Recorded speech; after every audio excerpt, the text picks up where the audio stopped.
উঠে এসেছে। 18 সালে আপনারা করলেন মিডনাইট ইলেকশন, নিশিরাতের নির্বাচন, আর 24-এ এসে করলেন আমি আর মামু, আমি আর দামি, তাই না? একজন নৌকা থেকে ক্যান্ডিডেট, আরেকজন নৌকার দামি ক্যান্ডিডেট। আপনারা সর্বনাশ করলেন। এই অধিকারটার জন্যই তো লড়াই করে বাংলাদেশের স্বাধীনতা অর্জন হয়েছিল।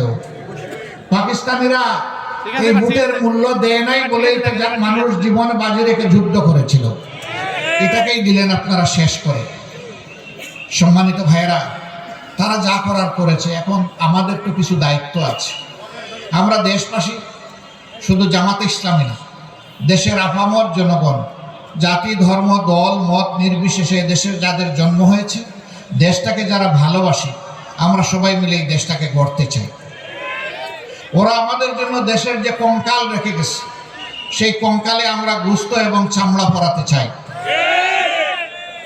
ওরা উন্নয়নের নামে লুটতরাজের মহারাজ্য কায়েম করেছিল, আমরা মানুষকে ইনসাফ ভিত্তিক উন্নয়ন উপহার দিতে চাই।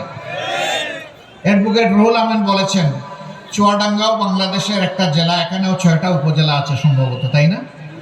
হ্যাঁ, 4টা উপজেলা আছে, এটা একটা জেলা। আমরা